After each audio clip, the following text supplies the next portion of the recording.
রংপুর বিভাগের ৫ জেলায় তিস্তা চুক্তি ও মহাপরিকল্পনা বাস্তবায়নের দাবিতে শুরু হচ্ছে তিস্তা নদী রক্ষা আন্দোলনের টানা ৪৮ ঘন্টার কর্মসূচি। সোমবার দুপুর ২টা থেকে শুরু হবে এই কর্মসূচি। তিস্তা নদী রক্ষা আন্দোলনের প্রধান সমন্বয়ক ও বিএনপির সাংগঠনিক সম্পাদক আসাদুল হাবিব দুলুর সভাপতিত্বে এই কর্মসূচির উদ্বোধন করবেন বিএনপির মহাসচিব মির্জা ফখরুল ইসলাম আলমগীর। তিস্তা নদীর বাংলাদেশ অংশের ১১৫ কিলোমিটারের ১১টি পয়েন্টে কর্মসূচি পালন করা হবে। তিস্তা নদী রক্ষা আন্দোলনের ৪৮ ঘন্টার এই কর্মসূচিতে লালমনিরহাট, নীলফামারী, গাইবান্ধা, কুড়িগ্রাম ও রংপুরের লাখো মানুষ অংশ নেবেন। কর্মসূচিতে সমাপনী বক্তব্য রাখবেন বিএনপির ভারপ্রাপ্ত চেয়ারম্যান তারেক রহমান।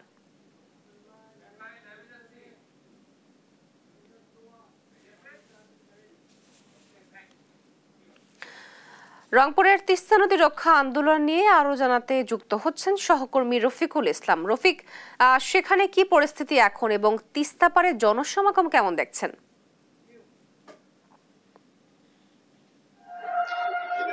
আপনি বলছিলেন আমরা এই মুহূর্তে রয়েছি তিস্তা নদীর ঠিক কোল ঘেঁষে তিস্তার যে তীর, সেই তীরের মধ্যে রয়েছি। আমরা দেখানোর চেষ্টা করছি যে আজকে যে এই তিস্তা মহাপরিকল্পনা বাস্তবায়ন এবং তিস্তার যে পানির ন্যায্য হিস্যা দাবির আজকের যে ৪৮ ঘন্টার যে অবস্থান কর্মসূচি, সেটির এই কর্মসূচি বাস্তবায়নের জন্য কিন্তু মানুষজন আসতে শুরু করেছে।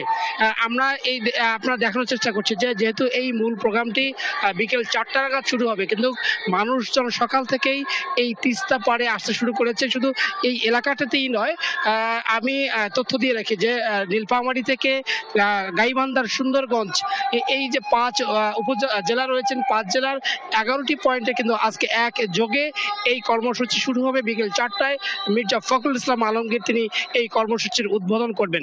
যেহেতু এই একটি সবচেয়ে সাম্প্রতিক সময়ের মধ্যে সব থেকে বড় এই কর্মসূচি, এই কর্মসূচির মাধ্যমে একটি আন্তর্জাতিক মহলে একটি চাপ প্রয়োগ করতে চায় স্থানীয়রা, যাতে করে তিস্তা দীর্ঘদিন ধরে যে তিস্তার নদীতে পানির যে বৈষম্য সেটি করে আসা হচ্ছিল, অর্থাৎ বন্যার সময় হুটহাট করে পানি ছেড়ে দিয়ে এই অঞ্চলের মানুষের আবার বাড়িঘর সহ ব্যাপক ক্ষতি করা হয়ে থাকে। আবার শুষ্ক মৌসুমে কিন্তু একেবারেই মরুভূমি হয়ে যায়। অর্থাৎ এই যে পানি নিয়ে যে এই অঞ্চলের মানুষের সঙ্গে একটি বৈষম্য করা হচ্ছে, সেটি দীর্ঘদিনের দাবি ছিল। আপনাকে আরেকটি বলে রাখি যে ২০১১ সালে এই ভারতের সঙ্গে পানির একটি চুক্তি হবার কথা ছিল, সেটি কিন্তু হয়নি। যেহেতু হয়নি, সে কারণে আজকের এই আন্দোলন থেকে এই অঞ্চলের মানুষ একটি আন্তর্জাতিক মহলে একটি চাপ প্রয়োগ করতে চায়। আমরা কথা বলতে চাই এই আন্দোলনে অংশ নিতে তিস্তা পাড়ের যারা সাধারণ মানুষ আছেন, তারা এসছেন, আমরা তাদের সঙ্গে যুক্ত করতে চাই। তাদের কাছেই জানতে চাই যে আপনারা কি কর্মসূচি দিয়েছিলেন, যে সেই কর্মসূচিতে আপনারা কি চান, আপনাদের দাবিটা কি? মূলত বিষয়টা হলো এই যে এখানকার জনগণ পানিতে একটু বিভ্রান্তিক হয়, ফসল নষ্ট হয়ে যায়, তারপরে হলো মানুষ কান্না করে, হাহাকার করে, কিছু মানুষ আছে না খায় থাকে। জনগণের ভালো যে করবে সেই থাকুক, এইটাই প্রত্যাশা। আমরা যুক্ত করতে চাই আরেকজনের সঙ্গে, যিনি জাগো ভাই তিস্তা বাজার কর্মসূচিতে অংশ নিতে এসেছেন। কোথা থেকে এসেছেন, আপনাদের মূল দাবিটা কি? আমাদের দাবি, আমি হচ্ছে লালমনিরহাট সদর থেকে। আমাদের দাবি, আমাদের তিস্তা অঞ্চলে যে বন্যার সময় যে পানি দেয়, এই পানিতে এই এলাকার লোকের অনেক দুর্ভোগ আসে। নেক্সটে যাতে আমাদের পানি নিয়ন্ত্রণের থাকে, বা আমাদের এইখানে তিস্তা খনন হয়, আবার দেখা যাচ্ছে যে আমরা চাই যে তিস্তা বাঁধ নির্মাণ ভালো হোক। ইন্ডিয়ারা যে অত্যাচার করে, এই অত্যাচার থেকে অব্যাহত চাই।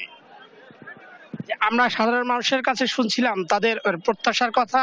এই অঞ্চলের মানুষের, বিশেষ করে নীলফামারী, লালমনিরহাট, রংপুর, কুড়িগ্রাম এবং গাইবান্ধা, এই ৫ জেলার লাখো মানুষের প্রত্যাশা হচ্ছে তিস্তা মহাপরিকল্পনা বাস্তবায়ন এবং তিস্তা পানির যে ন্যায্য হিস্যা, আন্তর্জাতিকভাবে যে হিস্যা, যে পানির ভাগ পাবার কথা, সেটি কিন্তু তারা চাচ্ছেন। আরেকটি বিষয় জানিয়ে রাখি, যেহেতু আজ বিকেল ৪টায় এই প্রোগ্রাম বিএনপির মহাসচিব মির্জা ফখরুল ইসলাম আলমগীর তিনি উদ্বোধন করবেন এবং আজ রাত এবং কাল সারাদিন এই তিস্তা পাড়ের যে 11টি পয়েন্ট রয়েছে সেই 11 পয়েন্টে মানুষজন অবস্থান করবেন।